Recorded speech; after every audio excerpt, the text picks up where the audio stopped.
The Dave Hooker Show. A presentation of Off the Hook Sports. Objective insight, expertise, top guests. Available on YouTube, Apple, Spotify, and the Off the Hook Sports app. Download now for free. Also available on offthehooksports.com. I compute and obey. Now to Dave Hooker. Ready. Here we go. Big show lined up. Why Urban Meyer is an idiot. Tennessee with a trip-up game, which I think is idiotic. And I'm not just calling everybody an idiot. So I'm not doing that, Caleb Calhoun. Good morning. Dave's the only non-idiot in the world, guys. Yes, I'm the only non-idiot in the world. It's basically, over the past 100 years, it's me and Einstein. It is not. I make a lot of mistakes, but I'm just going to go ahead and tell you that what Urban Meyer said recently is pretty darn dumb. And also, who has the most talented roster? We'll address that. And the SEC, now that Texas is in it, because Urban Meyer is incredibly high on Texas. But that Tennessee trip-up game is bugging me a little bit. Also, why Tennessee, maybe more than most schools, needs to be concerned about some of these gambling scandals that are popping up. The Alabama one, they're trying to squelch that. They're leaking to people that there are no players involved. But how do we really know? And now there's something with Iowa State, so we'll get into that. And so a lot going on in the program today. And Bronny James, Arch Manning are now valued by this On3 NIL evaluation thing, which is, for the record, if you've ever even thought of owning a business or you have ever even balanced your checkbook, is a stupid thing by On3. It just is. That's a fact. And then I want to ask where Nico fits into all of that. I know he doesn't have the dad like Bronny and Arch do, but I think that when all's said and done, we could be talking about him having a better college career than either one of those guys. And I don't think that's an incredible reach at all. But first, let's get to today's tough question. The NBA and some guy named Lonnie Walker, who could have walked up to me on the street yesterday and knocked on my front door, and I would have said, "Oh, is that my Uber Eats?" But he had a pretty good game. Great jumping off point for best unknown Vol performance. Let's get to it. Today's tough question brought to you by Andy Mason, AndyMasonRealEstate.com. I'll tell you more with today's tough question. Question. Take a side. Take a stand. The Dave Hooker Show, a presentation of offthehooksports.com. All right, best unknown Vol performance, and I thought of this last night. Lonnie Walker, who is he? What'd he do last night for those out there that aren't NBA fans? Caleb Calhoun. 15 points off the bench in the fourth quarter for the Lakers to help them win game 4 over the Warriors, 104-101. Lakers now have a 3-1 series lead. Not to take a shot, but I have said for years that Steph is one of the most unclutch players in the history of basketball. And I again got validated on that last night. Homeboy went 3 of 14 from 3. If the game is close and you need a 3 from Steph, I'd take LeBron to shoot a 3 in the final 5 seconds before I take Steph Curry if I needed it. I'm not even going to lie to y'all. But Lonnie Walker was the star in the fourth quarter, really taking over. No one saw that coming. Okay. What you said just then was crazy, but we're not going to talk the NBA. I like Shaq to shoot a 3 in the fourth quarter over Steph. Oh, my gosh. Yeah. All right. Here we go. So today's tough question is best performance by an unknown Vol. And I'm afraid you're going to pick mine. So I've got a couple, but mine is by far the best. So the one I'm withholding from you is absolutely incredible. And it's brought to you by AndyMasonRealEstate.com. Go to AndyMasonRealEstate.com. Andy Mason is my realtor. I'm getting ready to get in that whole scenario of buying. I feel so comfortable knowing I'll save thousands or tens of thousands with Andy Mason. Andy Mason realestate.com. Over 40 years of experience in his office. He is awesome. Just sign up, tell him Off the Hook Sports sent you, but you can sign up at andymasonrealestate.com. So the best performance by an unknown Vol is, what say you, Caleb Calhoun? That's today's tough question. Fill it out on our message board as well. But I've got the winner. It's from a forgettable game and a forgettable season, but it's 2013 Corey Miller versus Kentucky. Corey Miller. Corey Miller had 5 sacks in that game, which remains the most sacks of all time. No one cared about that game because the week before Tennessee had lost to Vanderbilt. It was Butch Jones's first year. By losing to Vanderbilt, they knew they were going to miss out on a bowl game for a 3rd straight year. I mean, this was the darkest period in Tennessee football history, guys. But they played the last game against Kentucky, and Corey Miller registered 5 sacks in the win. That's the best performance by an unknown Vol. I'm surprised you didn't go my way given your Memphis ties. Is that a hint? You know where I'm going here? Maybe a little before your time. I sometimes forget you're a younger guy than me because I think you know more history than me. So it throws me off. Here's what it is. And I'm just going to go ahead and tell you, this is absolutely it. It's a 53-yard pass from a known Vol. Oh, I know this one. I know where you're going. Okay. Which would be T. Martin, okay, to Bobby Graham. It's the only time, I swear to you, the only time that everybody in the Neyland Stadium press box did not know who a guy was. I'm not exaggerating, Caleb. Everybody had to pull out the roster. Nobody knew who Bobby Graham was. He was from Memphis. Tennessee ends up getting the victory because Bobby Graham hauls in a 53-yard pass that was a moon shot, and Memphis was about to pull off one of the most incredible performances in Neyland Stadium by beating Tennessee the year after Tennessee won the national titles. It was a 53-yard shot down to the 6-yard line. 2 plays later, T. Martin found Cedric Wilson, another Memphis native, in the end zone to tie the game. Alex Walls kicks the extra point. Memphis falls to 1-3, and the Vols are able to move on. It was one of those games that we'll talk about coming out flat later in the program on another topic. It was one of those Philip Fulmer games, and to his detriment, he had a lot of those that they would come out flat against Vanderbilt and Kentucky. To his credit, he had established such a talented roster that they would pull those games out. This is one of those prime examples. So I will say Bobby Graham hauling that in. The only time, again, there's been a play made where no one in the media knew who the man was.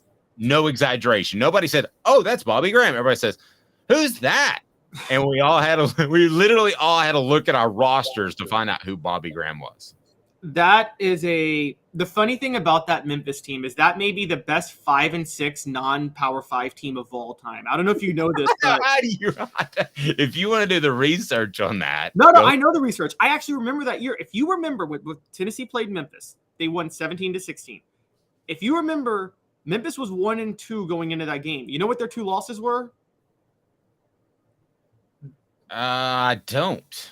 They lost 3-0 to a 8-4 Ole Miss team that finished in the top 25.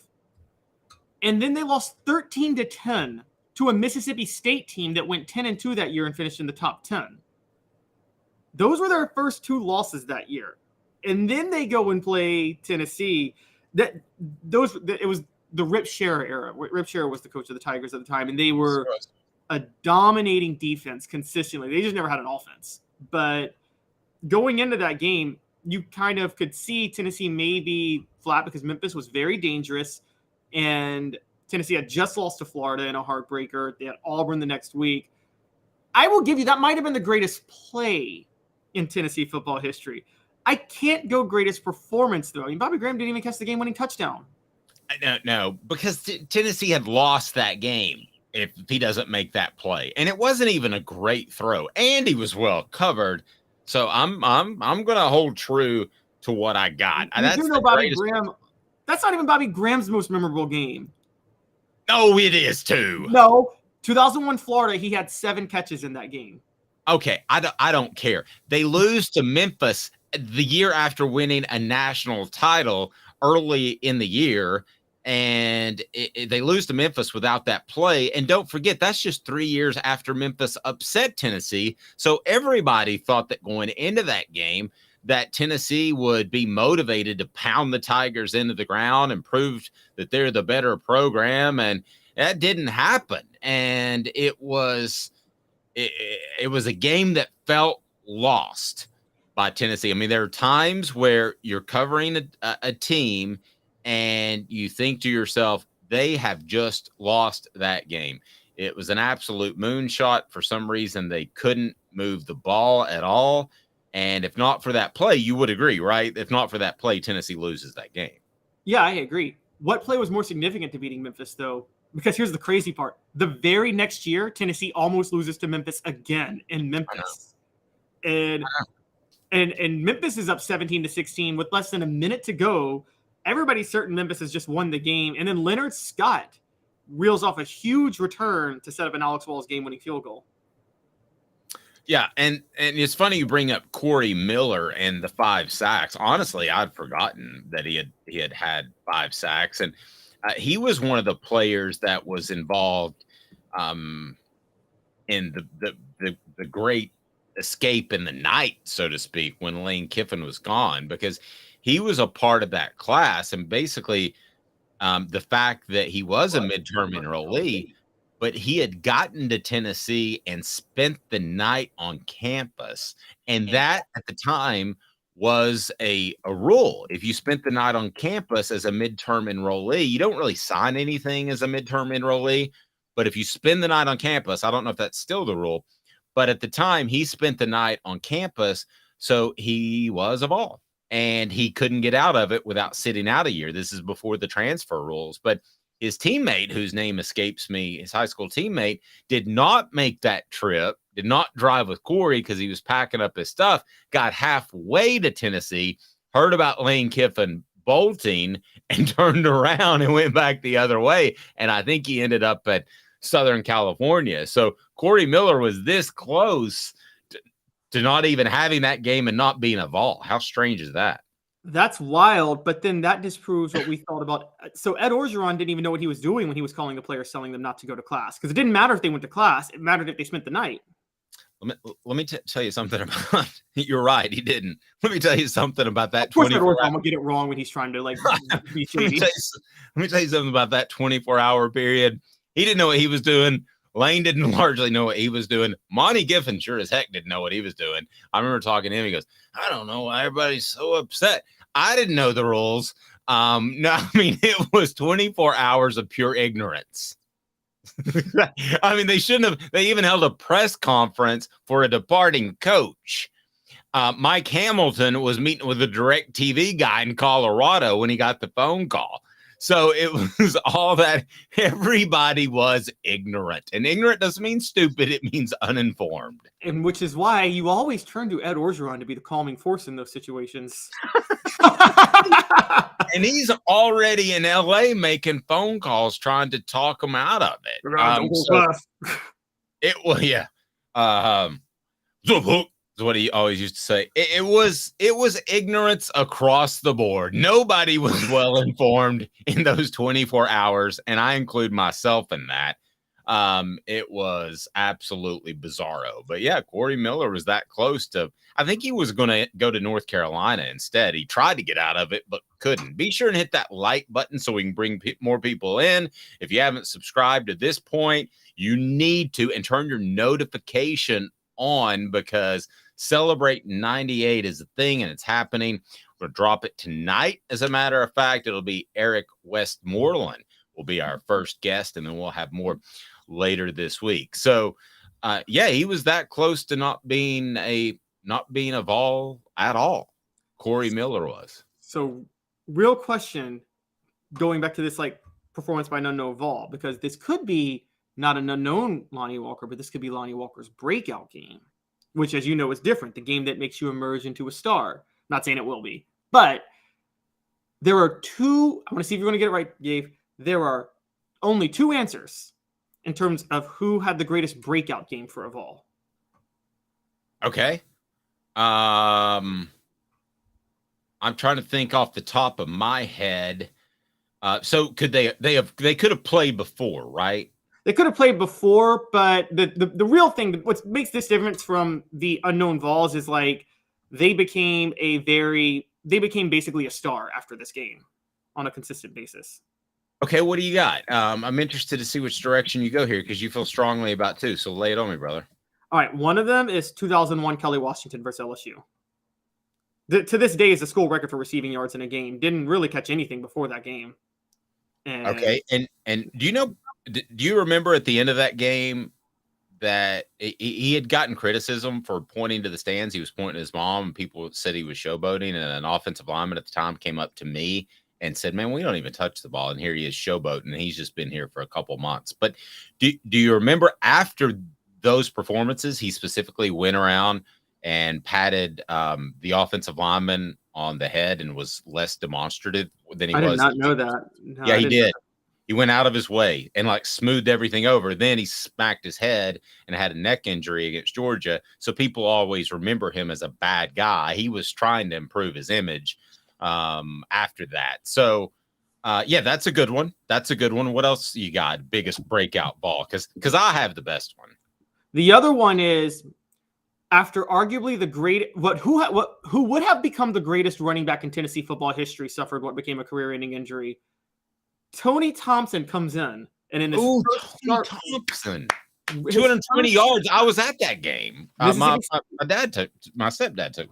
Yeah, 1990, 248 yards. Literally, the only person who had ever rushed for more yards than Thompson did that day was Chuck Webb, the guy he replaced from injury.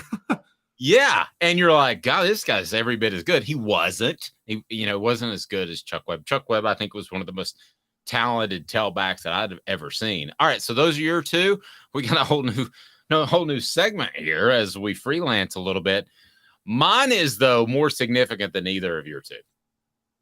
What you know is it? why? Why? Okay. It's J-Lou.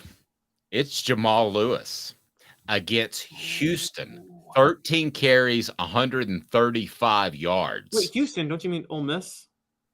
No, I'm going Houston. Houston was 98. I said 98? Did I not say 98?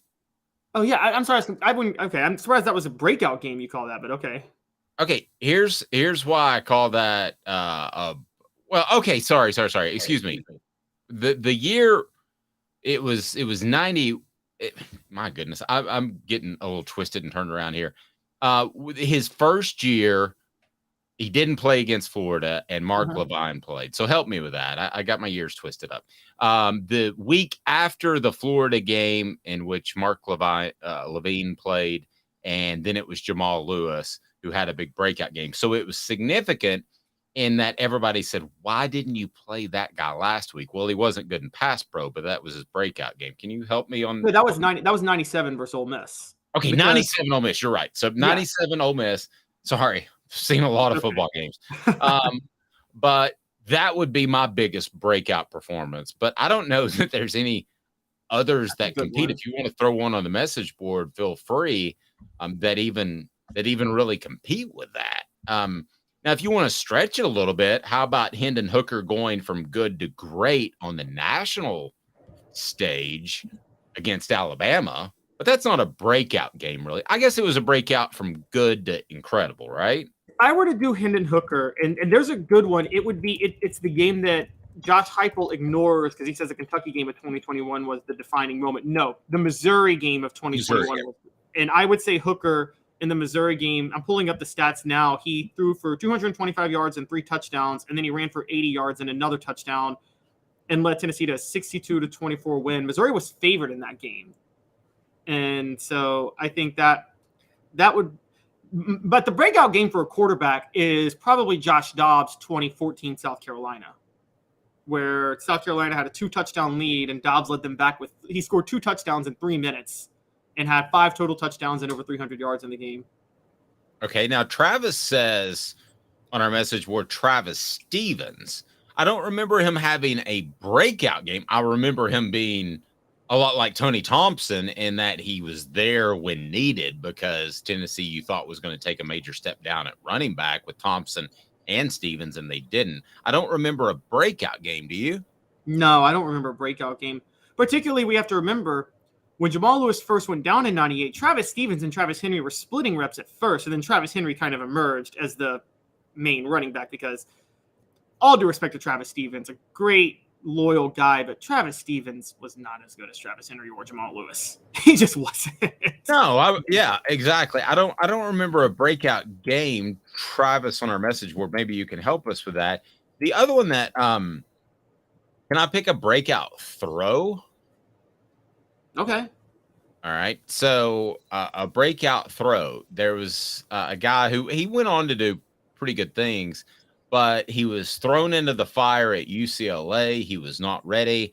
And then the next week against Georgia, he threw Peyton Manning threw a deep out route that I said, that's a special guy, a special player. And while there was some debate whether Tennessee should go with him or Brandon Stewart or even Todd Helton was in that mix after Jerry Colquitt got hurt in the opener against UCLA, he made a deep out pass.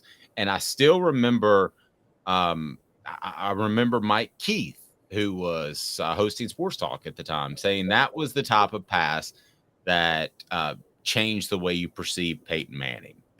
He was not a caretaker that's going to, put you in the right position and super smart. He also had the arm. He had the ability to be elite. And boy, I still remember that out pass against Georgia. It was early in the game where you're like, that's an SEC quarterback, no question. I think I remember Jimmy Hyams talking about that. He was interviewed for there was a E60 documentary called The Book of Manning. He was, yeah. And I think I remember seeing him talk about that. The thing that stood out to me about that year was Cutcliffe did an interview one time. I know Tennessee had lost to Alabama in the last second or in the last minute that year because they failed to convert a 4th down in the red zone. And Peyton had a wide open touchdown pass, but he threw it the other way. And the reason he threw it the other way is Cutcliffe had coached him never throw against a blitz, like never throw where the blitz is. And Cutcliffe comes back later and it's like, honestly, I should have trusted Peyton Manning to throw where the blitz was because he'd be able to make that throw and he would have known how to loft it to the wide open receiver. Yeah. I mean, there's no question that David Cutcliffe was conservative with new guys that were in there. T. Martin still, I think, is a little miffed that he wasn't able to do more earlier in 1998. As a matter of fact, I talked to him about it. So I know he was. He thought he could handle more. But I'm Randy sure Sanders turned him loose in 1999 and he was worse. So, I mean, he wasn't ready. But they were pretty conservative in 98. But it worked. I mean, that's why we're doing a Celebrate 98 series with Eric Westmoreland emo that'll drop later today. And some of the stories are so cool that you just got to check it out. Hit the like button, subscribe, and all that good stuff because basically he and Fred White, who joins us every Friday, were both on the strong side.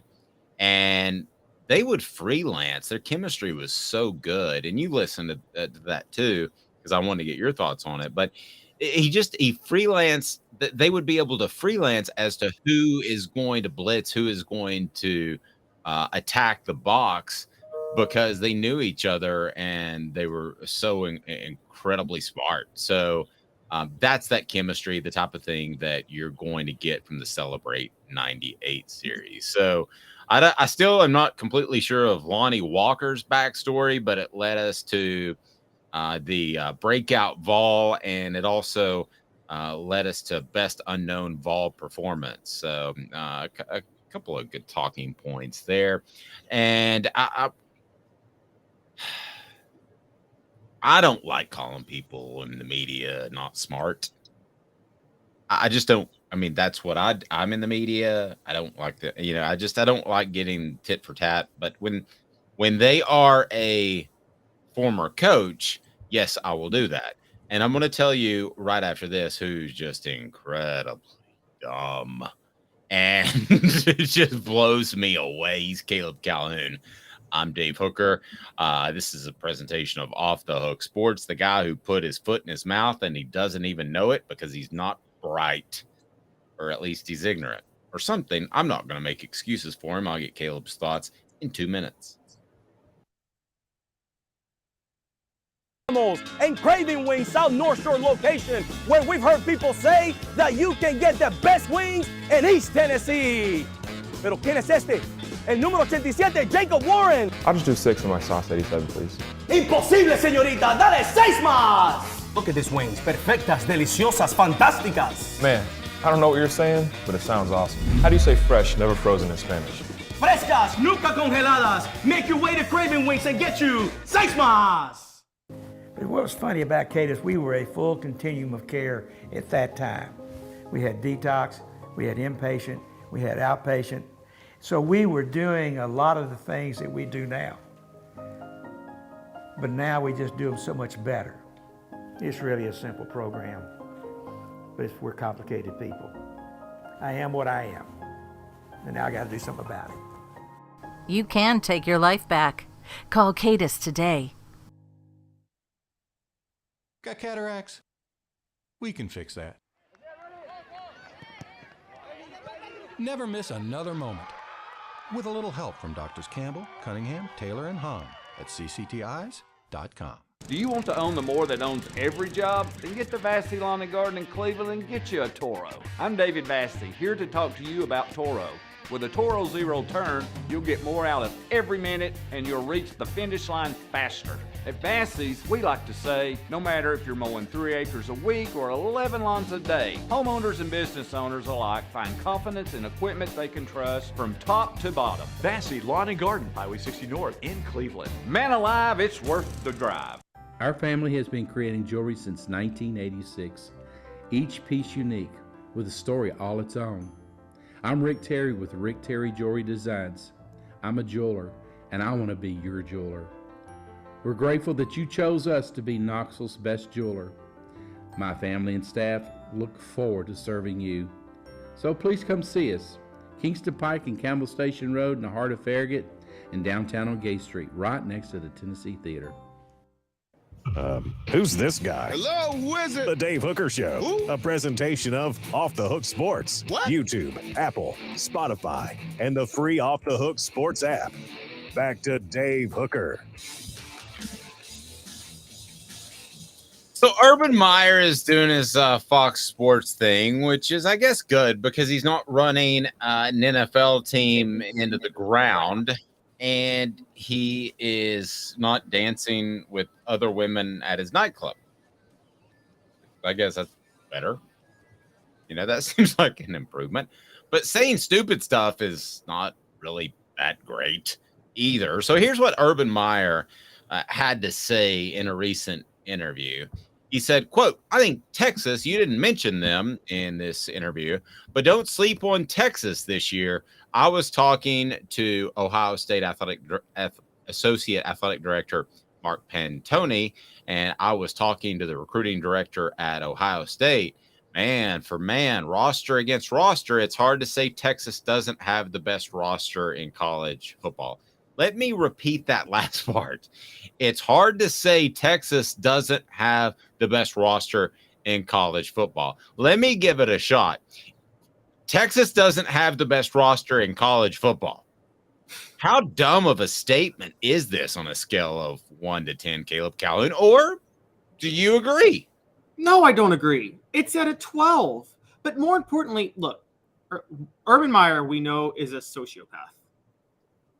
We also know that he's not a stupid sociopath like Butch Jones. Sorry for using that word. Yes. A sociopath or stupid? We know that Urban Meyer is not a stupid sociopath like Butch Jones. He's just a sociopath. Okay, yes. A sociopath, somebody that only looks out for themselves, does not care about the interest of others. Yes, exactly. Yes. And there's a lot of people, particularly in the coaching realm, who are sociopaths and also not smart. And it's not usually a good combination. And that's the Joneses of the world. Actually, probably a good 40 to 50%. But that get to the head coaching level, there's a combination of. But anyway, Continue. So Urban Meyer is a smart sociopath, which leads me to believe there is method to this madness. I'm just trying to figure out what the method is. Okay, here's my I don't think there is. You're referring to an ulterior motive, right? I don't think there is that in this case. I think that it was just a passing conversation that he had with the recruiting director at Ohio State.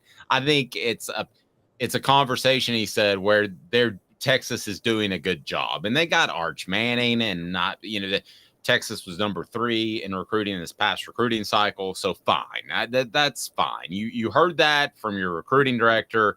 You want to say something, and also I'm sure that Fox Sports, which is why I'm not a Fox Sports guy, and I think ESPN will continue to dominate. We can have that conversation another time. I think Fox probably pushes him to say stuff and do these interviews, and I think he shoots from the hip. So I don't think this is a well thought out, premeditated thing like you would say before a game. Like Butch Jones, who you brought up, said the team in red, and he wouldn't refer to Alabama because he thought that would help his players in some shape, form, or fashion. It just made Alabama mad, and they beat the bejesus out of Tennessee.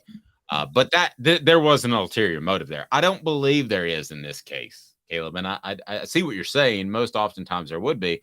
I just think it's an ignorant statement, because let me run these numbers by you. So Texas number 3 in the last recruiting cycle in 2023. And they may end up one day in the next 2 or 3 years having the most talented roster because there's so much oil money there, and they might take advantage of NIL.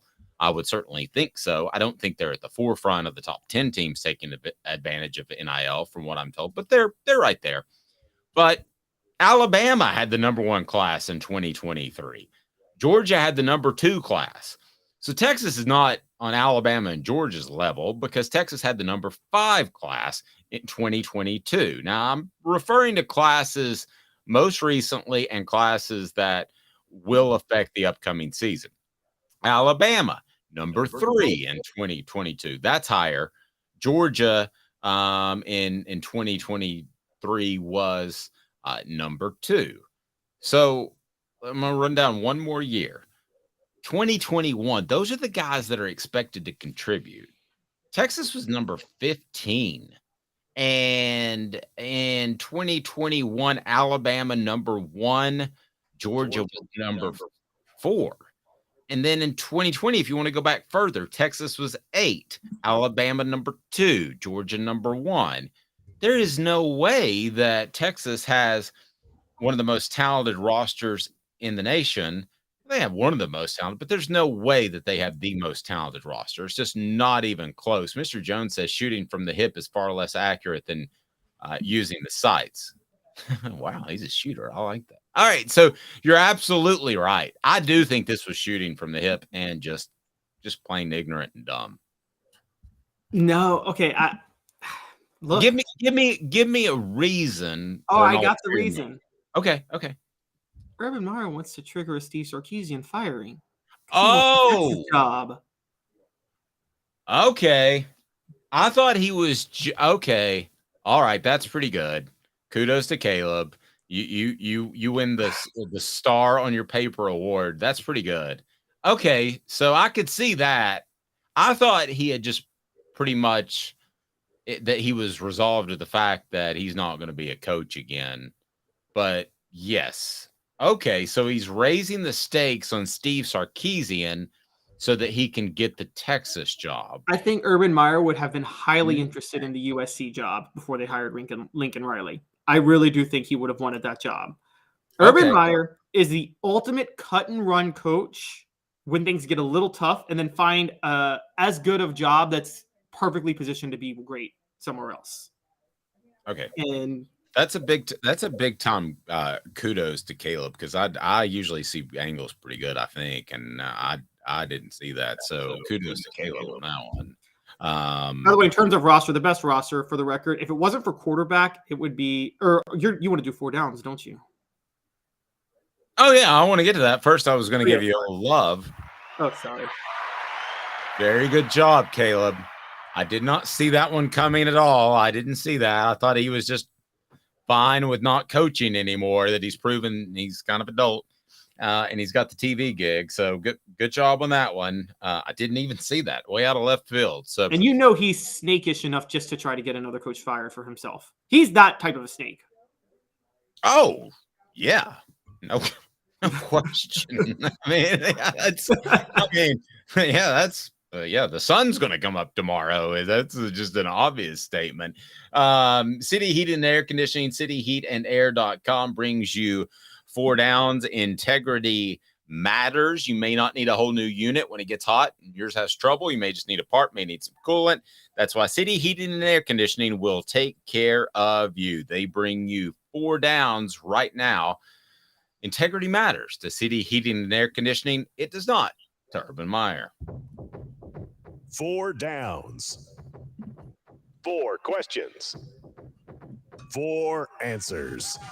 The Dave Hooker Show. 4 downs. A presentation of offthehooksports.com. I'm changing it up for my rundown because you kind of showed me the light a little bit. All right. We know Texas doesn't have the best roster. Would Urban Meyer, that was going to be first down. First down is, would Urban Meyer do a better job at Texas than Steve Sarkisian? Yes, and I don't want to tease too much because we're going to talk about this in a segment coming up, but I've never been that much of a believer in Steve Sarkisian. So, yes, I think he would. Yeah, I'm not either. Unless I'm a bartender and need to pay my bills. It's awful. Make sure he's there. Open the bar at 9 a.m. for him. Yeah, and the tips will be tremendous. 20% of a lot is pretty good. Okay, I actually think that Urban Meyer is pretty washed up, and I think once he got in that position, especially at his age, he would not do as well. I think Texas is in better hands. If they could just snap their fingers and change everything, Steve Sarkisian would be better. So I'm going to give credit to Steve Sarkisian. I think he's turned his life around. So there we go. So second down. Who has the best roster in the nation? So if quarterbacks weren't a factor, it would easily be Alabama. Easily. But they don't have a quarterback. And I think the recruiting, we haven't seen it yet. There were a lot of young guys last year, and we just saw Bryce Young and Will Anderson, but they're loaded with young talent based on the last. I mean, it's Alabama, but a lot of that young talent should emerge. They just don't have a quarterback. When you factor I think it's Georgia. See, I wasn't going to go to either of these, though. When you factor in quarterback, I think it's Ohio State. I'm going to take Georgia and what they did last year with restacking, man. That feels just like what Alabama was doing for years. But you told me yesterday that this is not the same Georgia restacking that's about to happen this year that happened last year. And they barely beat Ohio State last year. Okay. And shouldn't have. So, yeah. Okay. I think that's debatable. But the top echelon is what? It's Georgia, Ohio State, Alabama. It's those three. There's nobody else in that group. There's a step down after that, right? Yeah, there's a step down right after those three. Pretty significant. I think other teams could win the national title but yeah, it's those three. I think Ohio State has the best roster. They ain't winning the national title because they don't got that good of a coach. Yep. Okay. I agree with that. Third down, are the Vols in that second tier? Which to me is probably along the lines of 8 or 10 teams. Yes, I think they are now. Which, by the way, Texas is in that tier too, I think. But yes, I think the Vols are because the Vols have utilized the transfer portal well. And also, let's give some credit, man. Jeremy Pruitt found some very underrated players when he was at Tennessee. Yes, Jeremy Pruitt did. I mean, there's a lot of guys that are. If you want to take the Cooper Mays was a Jeremy Pruitt guy. I mean, there are a lot of guys that turned out to be physically talented. I just the long-term direction wasn't going to work out, obviously. So we have Tennessee in that second tier. So fourth down, I ask you this: will Urban Meyer ever coach again?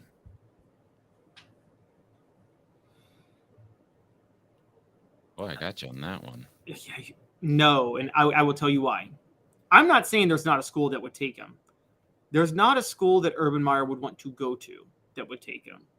Exactly. So it's the Jim Tressel thing. Like Jim Tressel was willing to take a step down and go to what it was, a Youngstown State or Youngstown or what? No, I think it was back to Youngstown State. But Okay. yeah, because he coached it before. Yeah. But yeah. So he went there and he was willing to do that. Urban Meyer's ego is too big, so he wouldn't take a secondary job just because I love coaching. He loves Urban more than he loves coaching. So, like if Texas called, he would take that in a heartbeat.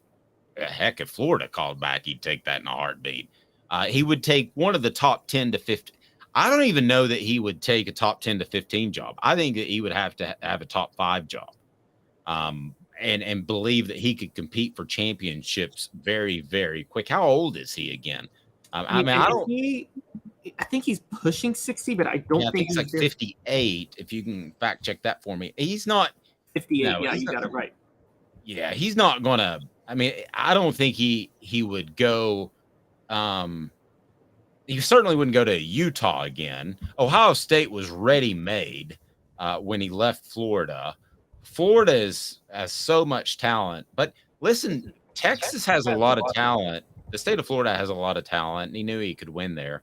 But the state and the roster wasn't horrible when he took over because of Ron Zook was a pretty good recruiter. But listen, if you went to Texas, you're going to be competing with A&M, who's going to have a new coach, which you would think would do better after Jimbo Fisher's finally gone. You are competing with the TCUs now that they've proven legit. You're competing with a lot of different schools. So I don't think that's a lock, stock, and barrel that you're going to be fantastic there. As a matter of fact, I think it's grown into a tougher job, especially with the SEC. So you walk in, when Texas walks into the SEC, they're already at best third best roster. I think that there are several coaches from a schematic standpoint, and I'm going to include Josh Heupel in this, that are better than Steve Sarkisian. I think that Lane Kiffin is a better coach schematically than Steve Sarkisian. I'm sure I'm leaving some. Brian Kelly. Brian Kelly, yep, as a whole is a better coach than Urban Meyer. I believe. You mean Steve Sarkisian? Then then Sarkisian. Excuse me. So, yeah, I mean, I don't think this would be, but I think Brian Kelly as a whole is perhaps a better coach than Urban Meyer. I know that sounds crazy because of the championships, and it would be hard to make that argument. But Brian Kelly spent a lot of time at Notre Dame where you just can't win a championship because of the academic restrictions, and then you have no control over discipline. Do you know you have to live in the dorms at Notre Dame? You have to live in the dorms. You can't go get your own apartment if you're a player. Yeah, that's. I mean, you know, the more you say it, it's like I might be on your side. I mean, let's take even recruiting into account. Let's call a spade a spade. Who wants to live in northern Indiana? Like, guys, the upper Midwest right around there, it's miserable. Okay, it is. Respect for the people who live there. You know, I'm not saying they have not been massively screwed by our government and big business in different ways, but these are rundown factory towns left and right, and it's dreary above you all the time. You don't want to live there, and you got the academic standards. Look, I've said this before. Notre Dame is not even like, there are 30 schools I could think of right now that are better positioned to win a national title than Notre Dame. Yes. I agree with all of that. And I think that when you look at what Notre Dame is, it's pretty cool. I mean, I can roll with it. I like that it's a part of college football, but unless they make changes that they're never going to make, they're not going to compete for a championship anytime soon. Oh, yeah, and they're losing their TV revenue advantage, by the way, with the Big Ten getting on NBC. Like, one of the big financial advantages Notre Dame has to recruit national, that's going out the window. I mean, guys, because of how set they are in their ways, we're seeing Notre Dame be a program that can win right now. I mean, you might see Notre Dame, like, in 50 years, we might be talking about them the way we talk about Pittsburgh now. Because, you know, Pittsburgh and Georgia Tech were like the class of the 1920s in college football. And yeah, that I would actually say more like Georgia Tech because the academics. Yes, exactly. And I don't know. Could they slip to the Vanderbilt area? Well, I tell you, I got a better comparison. Northwestern. They could be Northwestern, where a 9-win season is cause for a parade. Yes, it will be. And then you'll see these old guys be like, well, back in 1980, Notre Dame was amazing. And it's like, nope. That's where they're going to be. You're right. I mean, Vanderbilt's a dangerous one. That is a really good one, because I'm sure up until the 1980s, there were World War I veterans telling you how great Vanderbilt football should be because of the history. Click that like button, get on board now, and want to remind you that we're going to take care of your pet. It's that simple. Craft Treats. Go to crafttreats.com. Use the promo code Off the Hook. The promo code Off the Hook, and you get 20% off.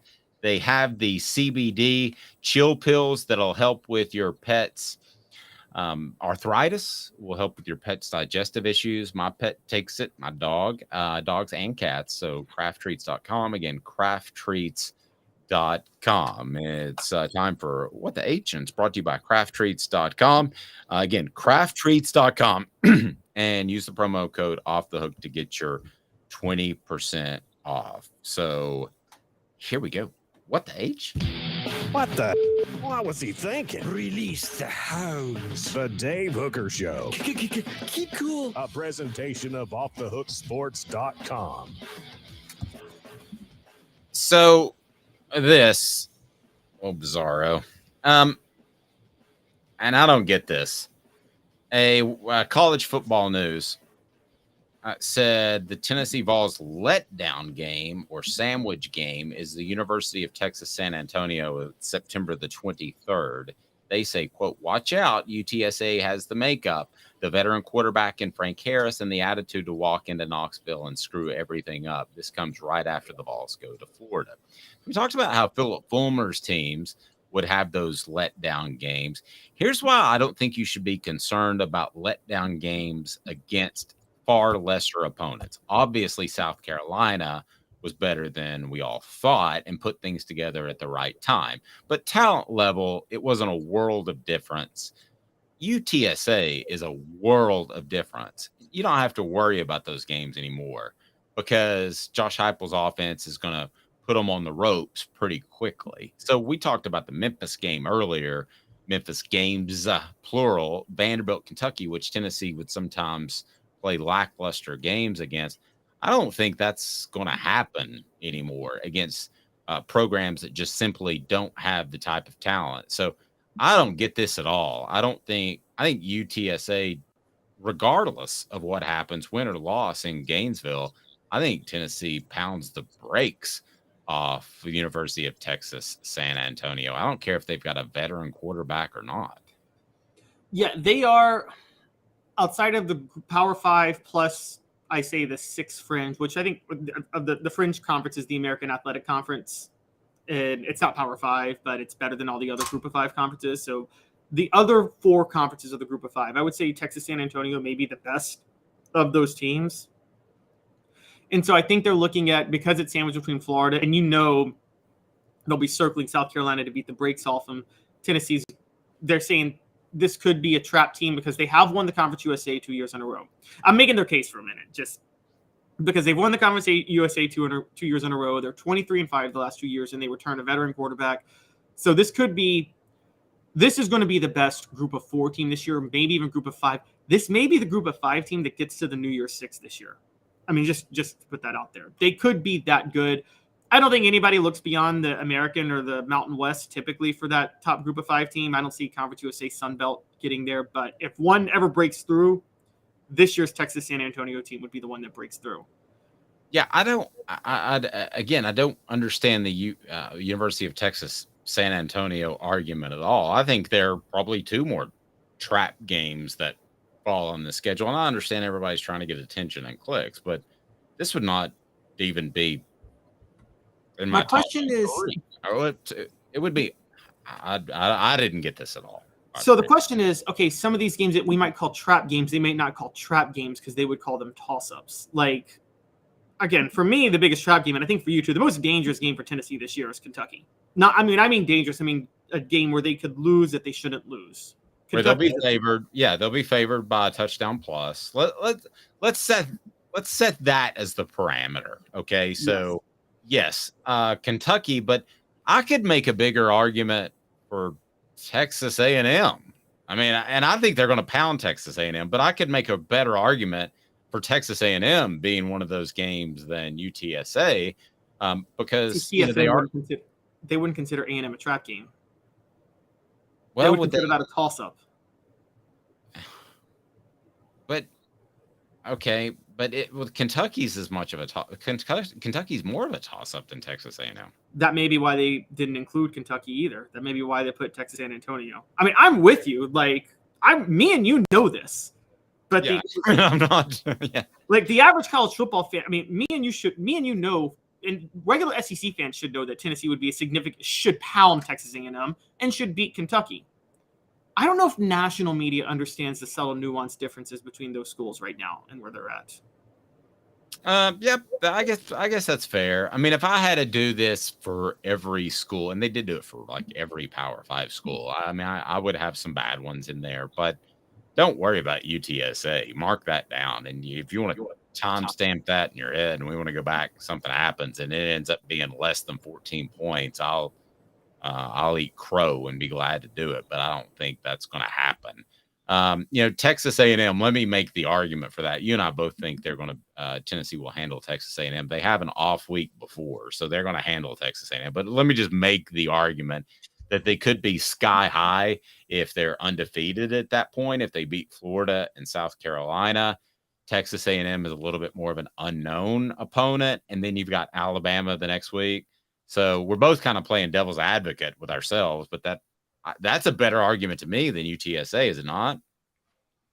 Yes, I would agree in terms of who they're more likely to lose to. But again, it's hard to call them a trap game because national media thinks Texas A&M is going to be back this year. They're not, and so they think that would be more of a toss-up. I think there's a really good chance. Look, Texas A&M is a bigger trap game for Alabama than they are for Tennessee. Because remember, they play Alabama the week before they play Tennessee this year. And they get Alabama at home. And Alabama will have just played Ole Miss and then visited Mississippi State, which is, I mean, Mississippi State's going to be an easy win. But still, they have to go to Texas A&M. And me and you both agree Alabama's got a quarterback issue this year. Yeah, they're taking dudes that have barely played. So, although I don't think Tyler Buckner is a desperation move like you do. But anyway, all right. So you got this guy named Bronny. Maybe you've heard of him. He's going to go to USC. You got a guy named Arch Manning. They both have really famous dads, and because Cooper's on all those Caesars commercials. And I'm going to make a really strong argument that those two will not have as good of a college career as a guy that I'm sure you know. His name is Nico. Thank you, Nico. Ame Lava. 2 minutes. I'll tell you why Nico will have a better career than both of them. To own the more that owns every job, then get to Vassy Lawn and Garden in Cleveland and get you a Toro. I'm David Vassy, here to talk to you about Toro. With a Toro Zero Turn, you'll get more out of every minute and you'll reach the finish line faster. At Vassy's, we like to say, no matter if you're mowing 3 acres a week or 11 lawns a day, homeowners and business owners alike find confidence in equipment they can trust from top to bottom. Vassy Lawn and Garden, Highway 60 North in Cleveland. Man alive, it's worth the drive. Hi, Mike Davis here with City Heating and Air, reminding you to always dare to compare. Our team provides quality local heating and air service, installation, and maintenance across East Tennessee. We use only the best equipment like American Standard heating and air conditioning for your residential, new construction, or commercial needs. Honesty, dependability, and customer satisfaction have been the cornerstones of our business since 1961. City Heat and Air. Dare to compare.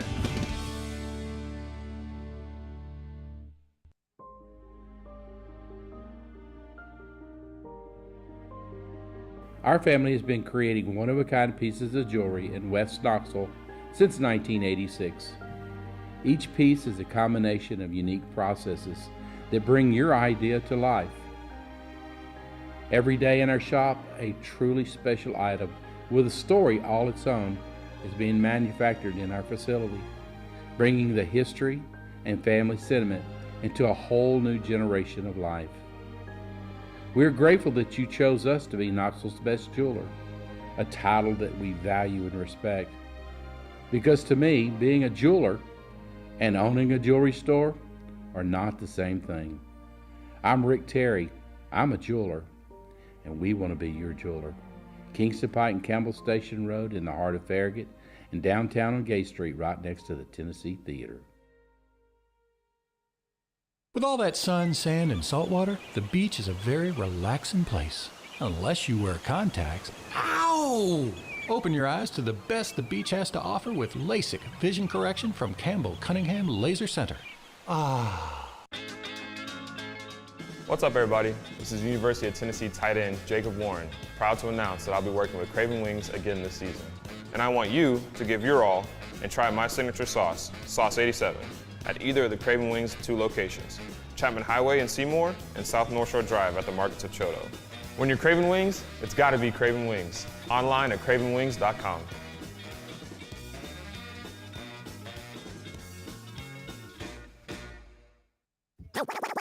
You're listening to The Dave Hooker Show, a presentation of offthehooksports.com. The internet is full of pictures of each and every one of you. Available on YouTube, Apple, Spotify, and the Off the Hook Sports app. Download now for free. Is there nothing you people can't do? Also available on offthehooksports.com.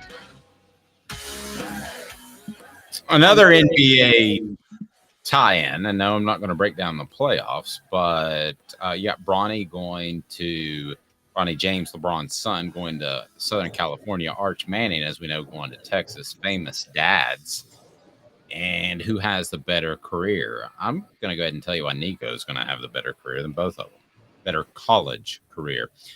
Zulbeer.com brings you portions of the program, xulbeer.com. And Zulbeer is just fantastic with its worldwide award-winning craft beer. And they also have parking downtown and a panoramic view of downtown Knoxville. So you will love it. Check them out. Zulbeer, xulbeer.com. So no great surprise. Bronny James goes to Southern California. We know Arch Manning went to Texas. So I think both will have very good college careers, but I think at the end of the day, we'll judge them by their NFL careers, largely because Arch Manning could have a fantastic career at Texas, and they might not win a championship. We saw that happen with both Cooper and Peyton. As far as a national title, Peyton did win an SEC title, and we think of them as some of the biggest stars in our Peyton and Eli. Oh, what did I say? I'm sorry. You said Cooper. No disrespect to Cooper. Apologize, but like Cooper's selling energy. So neither one of those, Eli or Peyton, won a national title, but Peyton did win an SEC title. So they're judged now, and they're the biggest stars in the sports universe because of what they did in the NFL, which is a collective 4 championships. Bronny James is not going to be LeBron, but there have only been a couple of players at that elite level. But you look at Nico, and I believe that he'll have and I'm saying this, and if somebody's tuning in and they're a Georgia or South Carolina fan, they're like, oh, that guy's a homer. But I firmly believe that he'll have a bigger impact at Tennessee than Bronny James will at Southern California. And I say that for a couple of different reasons. Bronny James is obviously a guy who's going to be gone after 1 year. He wants to play with his dad. And that's not going to have a monstrous recruiting impact. I think Nico will have a continued recruiting impact and already has had a big recruiting impact.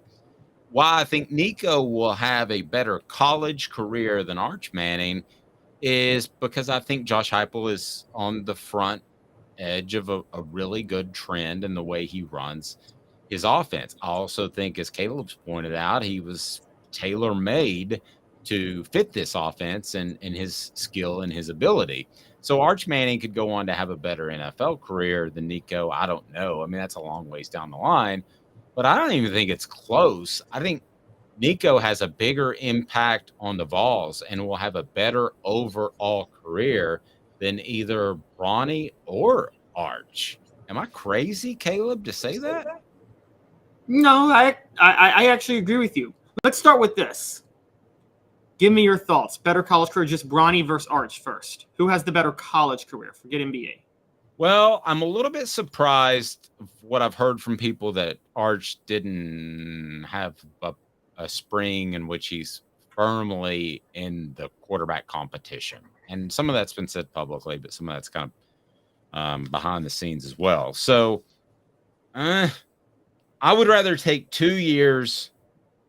And that's a tough one because a basketball player can really impact a program for a year, but I'd rather have 2 good years of an athlete or 3. Let's say Arch doesn't even start this year. I'd rather have those 2 good years than just 1 year from Bronny. So that's a tough one. So if you really held me to that, I would say that I think Arch Manning has a better college career than Bronny James. Okay, so I'm going to say Arch has the better pro career than Bronny James because Bronny is going to be a role player in the NBA because he's a solid shooter.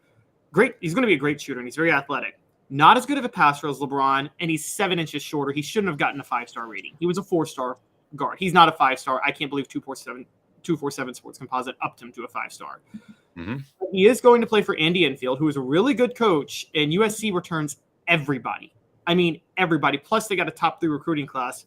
So I think Bronny has a better college career because I think USC wins the national championship next year. Not because of Bronny, because of how loaded they are elsewhere, and Bronny's going to get a lot of credit for it. Okay, well, if anybody wins a title, then that vetoes the other 2 dudes. Exactly. And from the other side, Texas, what I was getting at last segment, look, I find Steve Sarkisian to be an overrated quarterback whisperer. People tout him on a lot of these things. Who has he really turned out into a good NFL quarterback since Carson Palmer? Don't tell me Tua. That was more Mike Loxley who coached up Tua. And Lane Kiffin coached up Tua. That's fair. And listen, Nico is going to be in a position that he's got to be the starter at some point. I mean, there's too much money on the table, so he's going to get his chance. Arch Manning, listen, if Steve Sarkisian doesn't think he's as good as Quinn Ewers, which I don't think he is right now and probably won't be this year, he's not going to play. If another cat comes along, he's going to play that guy. He's not going to play Arch Manning because he's a Manning. They can have all the pull they want to, and the Mannings do like to orchestrate things and move things around, okay? So they would try, and you would get a call from Peyton or Eli, and there's something to be said for having a Manning back there in 2024 and what that might bring to the program, or at least maybe even getting him on the field in 2023 to show prospects that. But still, just in terms of natural fit and what Josh Heupel has done with quarterbacks, Nico's going to have a better career than Arch Manning. He might not be the better NFL prospect when all's said and done. We'll see. But yeah, I would bet a mortgage payment on that. People make fun of me for saying all that all the time, but I would. I mean, I bring it up all the time, and we'll bring it up again since they were peers in the 90s. This is Danny Warfel versus Peyton Manning, and Nico in this situation is Danny Warfel. He's better than Danny Warfel, I think, but I'm saying in the sense of Danny Warfel had Danny Warfel had the better college career than Peyton. There's no debating that. As much as you may want to love Peyton, Danny Warfel had better stats. He won the Heisman. He won a national title. And he won 4 straight SEC titles. But Peyton was the better quarterback and was the better NFL quarterback. By leaps and bounds. I've asked you this before. What determines success for Nico? For the new viewers, listeners that are a part of the channel, and please hit that like button. If you haven't subscribed, we encourage you to do so. So the Celebrate 98 series starts today. What defines success? Just an SEC title? Because you got to look at a 3-year span. I mean, it's not a cat that's going to be here for 5 years with a redshirt year. Top 2 in every statistical category at Tennessee for passing by the time he leads for career. And I'm going to say a national title. Nico's got to get a national title. It's too perfect. This is a rare combination. I mean, I say this a lot, and I'll say it again. It is the rarest of rare combinations when you get a quarterback who is the perfect fit for a scheme, that maximizes the talent. Now, yes, David Cutcliffe to Peyton Manning was a great fit because it developed Peyton for the NFL. But it's not like David Cutcliffe had a specific scheme that was tailor-made for any sort of quarterback. He, as you know, tailored his system to whatever the quarterback could do. But how much of your expectations and the lofty goals are based off that $8 million that he's getting? No, they're not. They're based on some of the highlights I saw actually in December and January when I saw the type of throws he can make. And I know what Josh Heupel runs. And I mean, it's literally the perfect combination. It's Tim Tebow to Urban Meyer. It's Tim Tebow to Urban Meyer. Okay, so if they win an SEC title and make the college football playoff 2 years, you consider that falling short? 2 years in a row or just 1 year? Do that. No, they would win one SEC title and they would make the college football playoff twice. Is that falling short? Yeah. I'm not really worried about the statistics. That's falling short. That's falling short. You can at least, Heupel's scheme is designed for Nico. Normally I don't in the 90s with Peyton, I don't say Peyton's career at Tennessee is a disappointment. He got an SEC title, and then he went to become a Hall of Fame quarterback in the NFL. I think Peyton was the one who elevated Tennessee to the next level. But I think Tennessee is low-key almost there with Josh Heupel at this point. So Nico is just falling into a system that is tailor-made for him. I don't know if you agree with me, Dave. I think Tennessee is in a better position right now than they were right before Peyton Manning went to Tennessee in 1994. How so? Well, they just finished number 6 in the nation. They just got a top 10 recruiting class. They're on the precipice of being great, and they don't have this coaching turmoil. Don't forget, 94, it was after Fulmer's first year, and there was still, the whole university was divided over the Fulmer major split, and Heath Schuler had just gone to the NFL. And to Fulmer's credit, he locked down the number 1 recruiting class in 94. I think on paper, that's Tennessee's best recruiting class ever. It's 94 or 97, one of the two. But he did lock down the best class in 94.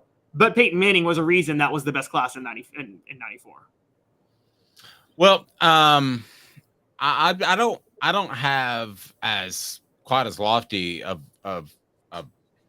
benchmark as you do, but we're in the same ballpark. I mean, you have to get to Atlanta at a bare minimum. Okay, you have to win the East one time. You have to defeat Georgia to do that. Rebecca says the stars are about to align.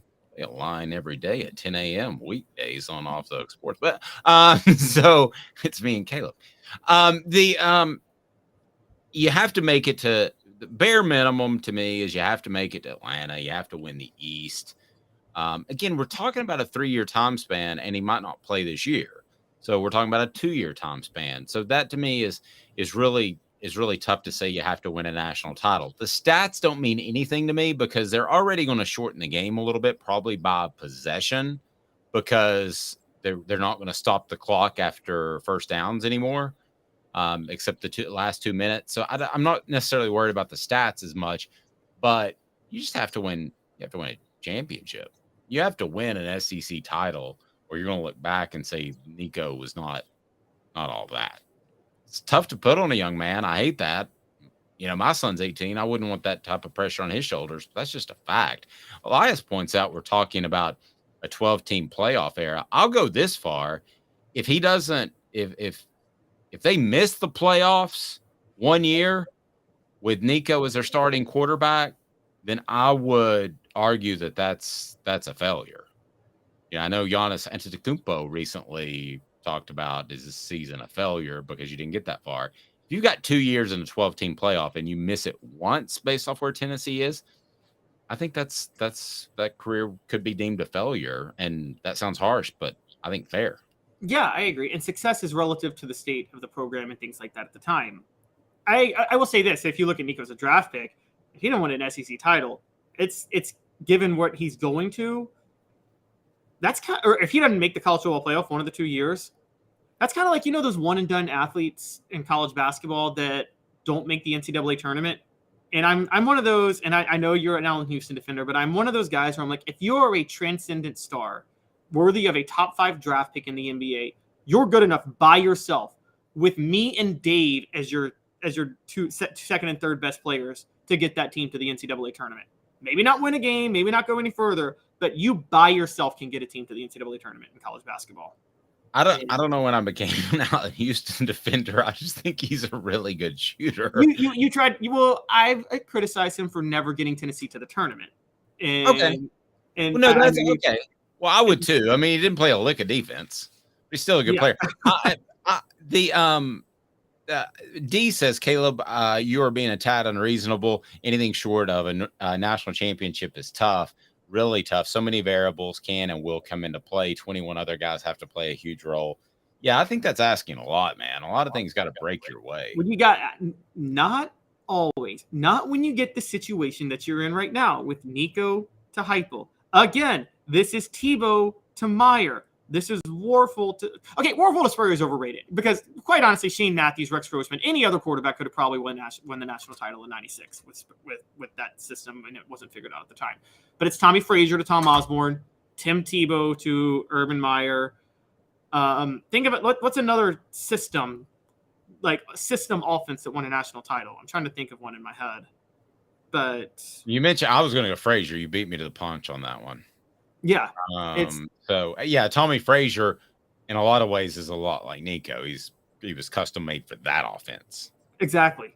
There wasn't a bad one. Yeah. High knees, punish you. You don't want to play in the fourth quarter because you're sick of trying to tackle that dude. So yeah, I would that to me. Cam Newton to Gus Malzahn. Yes. Tailor made for Gus Malzahn. Yes. And you can check out a column along those lines on offthehooksports.com. Everybody wants to compare. They want to say that Hendon Hooker was the Peyton Manning, and now Nico will be the guy Joe Milton will be the guy who takes them to the next level. I think Joe Milton is a much better comparison because of his size and ability to Cam Newton, and could have that type of year, transcendental year where he kind of comes out of nowhere. I knew that Cam Newton was special, but nobody knew he was that special. You know that the Cam Newton to Tennessee story, right? And why he didn't end up at Tennessee. Have I shared this one with you? Didn't Lane Kiffin push him away? He did, but I'm going to tell you why. First, I'm going to tell you that I see clearly, thanks to Campbell, Cunningham, Taylor, and Hahn, no issue with far away, close vision because Campbell, Cunningham, Taylor, and Hahn did my LASIK surgery. They can also perform cataract surgery and just your annual checkups. They're pretty awesome. Campbell, Cunningham, Taylor, and Hahn. Well, the reason being is they sent Jim Chaney to evaluate Cam Newton, and he was suspended for the first half. Was it Blinn Community College? And he was suspended for the first half, and this is the most ironic thing that's ever been spoken to me in my life. I was told that by Lane Kiffin, I don't want somebody at quarterback in a leadership position with issues off the field. And I'm thinking to myself, you realize what I've heard and been told about your coaching staff? But I didn't say that. I mean, is that not how many different levels is that good? Lane Kiffin worried about character and off the field issues. Character and leadership issues and leadership roles was the issue of why Tennessee stopped recruiting Cam Newton. Jim Chaney went out there first half. Now, maybe that was Chaney's call. Maybe Tennessee was going to lose him to Auburn anyway. That's all possible. And this is, recruiting speak to make it look better afterwards. But that's what I was told by Lane. Then he brought in Tyler Bray, the worst intangibles of a quarterback in Tennessee football history, who likes to throw beer cans on top of cars from his second room dorm window. Remember that one? Yes. Great line, Elias. Ronald McDonald concerned about childhood nutrition moment. That's about as good as it gets. If I have a line as good as that as the rest of the week, this will be a good week. Yes, but that's exactly what I was told.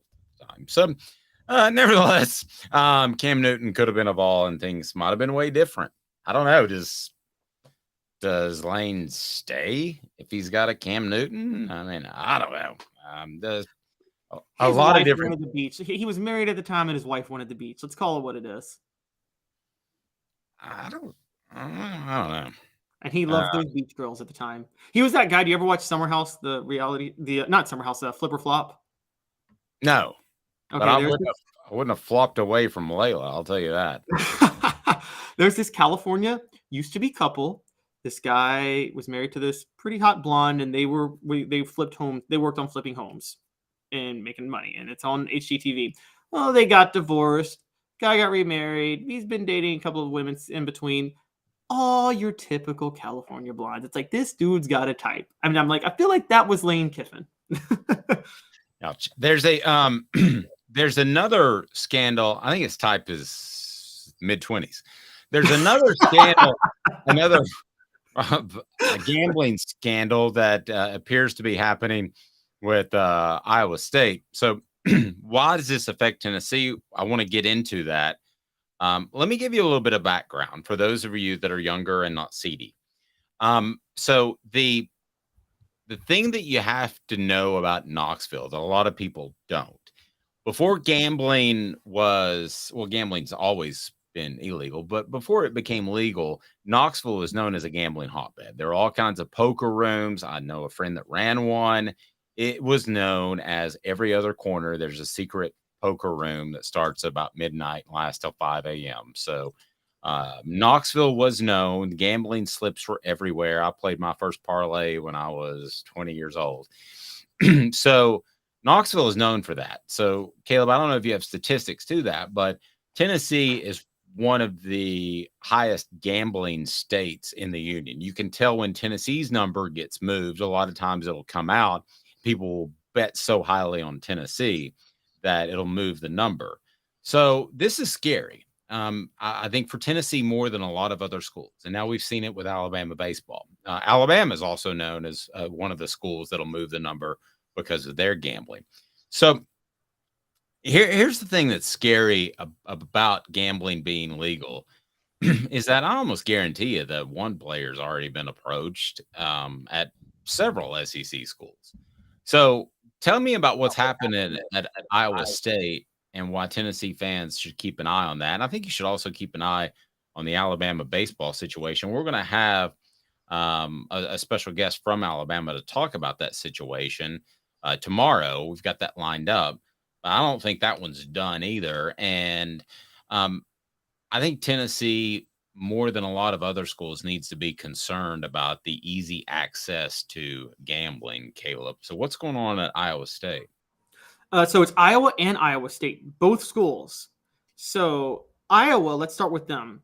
They've received information on 111 individuals in total, including 26 current student athletes from the baseball, men's track and field, wrestling, and yes, football and men's basketball programs, along with the full-time employee in the athletics department who were involved in illicit gambling activities.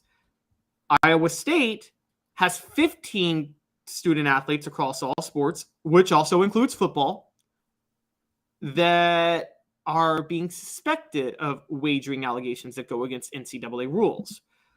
I believe Iowa was like Tennessee, one of the earliest states to get involved in the sports gambling revolution that happened after the Supreme Court overturned it a few years ago. It was like Tennessee, New Jersey, and Iowa, like right off the bat.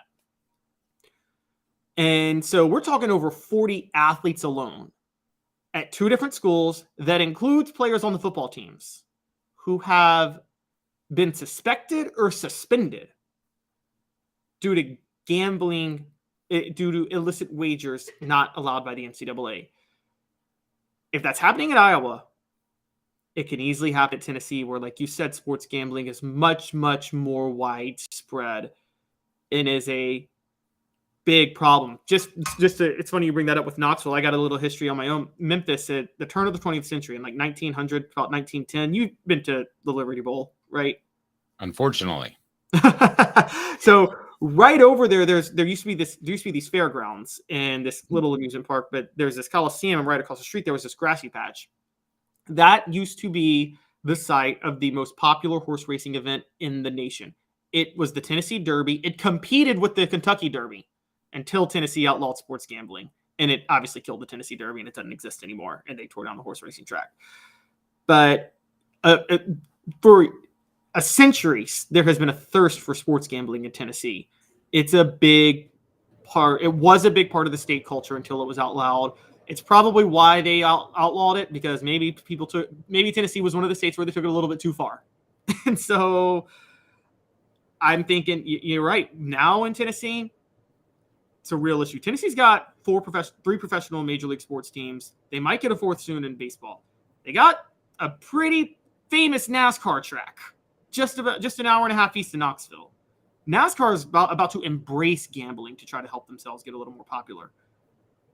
Mm-hmm. This is all over the state. No, I mean, this is a big thing. And I'm going to go ahead and tell you, within 3 to 5 years, it might be Alabama. I mean, this might get bigger. Don't forget Calvin Ridley was also involved with gambling. He played at Alabama. Now you got the baseball program. I'm going to go ahead and tell you, somebody's going to get the SMU death penalty from this. They're going to make an example out of someone. Okay. And it might be Iowa State. I don't know. But I've mentioned this before. The NCAA hired 40 more people in their enforcement office. I think they had about 12. Okay. So this is this is not just expanding the department. This is exploding the department. What are they going to police? You can't police tampering with social media. If somebody wants to reach out to Nico and say, hey, you're not going to play there because Joe Milton, come on over, there's no way you can find that out. There's also, I don't know how in the world you could police payments now, because anybody that has any intelligence whatsoever knows that it's legal. You just got to make sure that you're doing it right. It's basically like having the right tag on the back of your car. But the thing that the NCAA is going to hammer somebody on, you just wait, it's going to be gambling. Because I'll go ahead and tell you here how I feel about gambling. You and I actually agree on Pete Rose, which is rare, because everybody seems like he should be in the Hall of Fame and that he shouldn't have been punished so harshly. But listen, I can watch Naked and Afraid reality television. I don't want to watch that, because I believe that reality television is absolutely the least real television on the planet. It's all scripted. It's all BS. And if I find out that my favorite sport, and my favorite sports are college football, the NFL, the NBA, are my top 3, I'm done. I'm not watching that sport. I'm not interested anymore, because I like the idea that you don't know what's going to happen. And if I think that somebody is pulling strings, I'm out. I'm done. So you just cannot do that, Caleb. That's what makes sports programming so special. I'm sure there are some that are listening that like WWE and professional wrestling. That's fine. You can like it. Just, that's a show. I don't want to watch a show, Caleb, period. Yeah, you want to watch the best of competition. This is the idea of what we as society embraces competition in certain moments. And we, particularly professional sports, is a way to get the best athletes, the best skill people in their respective field to compete against each other in an honest way. And we all love seeing it. And you're right, Dave, I know you don't like it, but this has to be something that Congress has to address, right? Like, because it can affect it. I mean, I know everybody's like, Congress, you get out of the entertainment business. They got bigger things. This is a big thing. You know how many jobs are dependent in sports and gambling, and how many could be jeopardized by people placing illicit bets that compromises the integrity of the sport? Yeah, I mean, it's going to happen.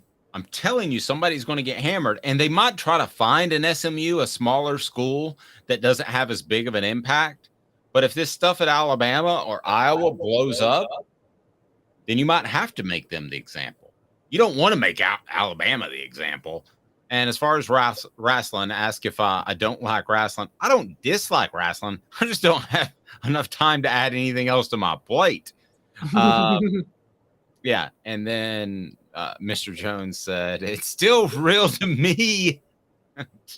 What is that from? What movie is that from? It's still real to me, damn it. I have no idea. Help me, Mr. Jones, because I'm actually loading up drops today, so I might use that one. I mean, this is the problem. We had sports gambling illegal everywhere outside of Vegas for 100 years, and the federal government fought the idea of making it legal everywhere, and now it's legal, and they're caught with way behind the 8 ball because it's getting legalized in all these states, and they have no uniform policy to address who can gamble and what can gamble. And I mean, in the stock market, Dave, you're not allowed to make investments in the stock market if you have insider information on what's going to happen with that stock. How in the world are you allowed to legally gamble on a sport you play? How is that not the same thing? I'm with you. That it's not good. And you can bet on your own. You can bet for your team. You can do all that stuff. And I remember that it's real to me. I was a dude sitting up in the stands talking about wrestling. That was pretty funny.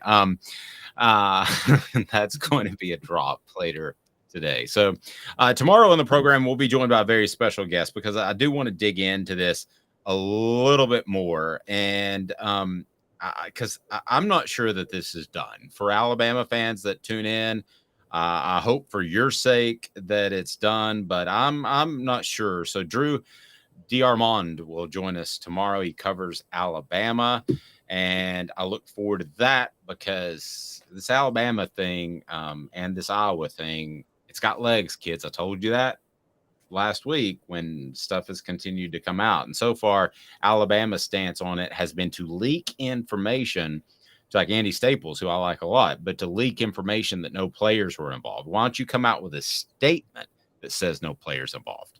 There's two very different ways of handling that. One of them, you feel more secure in your stance. Because right now, you leak it to media and they take the hit. Okay? Yes, exactly. Yeah, if you come out and make a stance and you're like athletic director, Alabama, Iowa, or whoever, you lied. And exactly. You don't want to be that dude. And let's also, before we get out of here, be very clear because a lot of people will say, refs fix games. And yes, there's been the Tim Donaghy incident in the NBA. Does the NFL call things more favorably in certain situations? Yes. That's not okay. It's not the same as completely scripting something. Yes, this is not. Vassy Lawn and Garden, man alive, it's worth the drive. Industrial mowers, commercial mowers, residential, it's worth the drive because their buying power saves you money, whether it's Nashville, Chattanooga, or Knoxville. They're in Cleveland, Tennessee. I highly encourage if you head up a business that needs to restock that fleet or you're starting a big-time landscaping company, you need to get to Vassy Lawn and Garden. Go to Vassy.com to learn more. This has been a presentation of offthehooksports.com.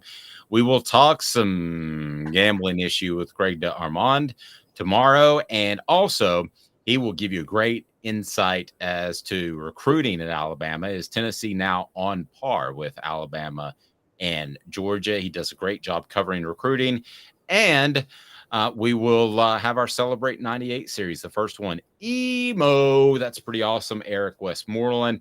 More to come thanks to our buddy Fred White, who joins us each and every Friday. He's Caleb Calhoun. I'm Dave Hooker. This has been a presentation of Off the Hook Sports.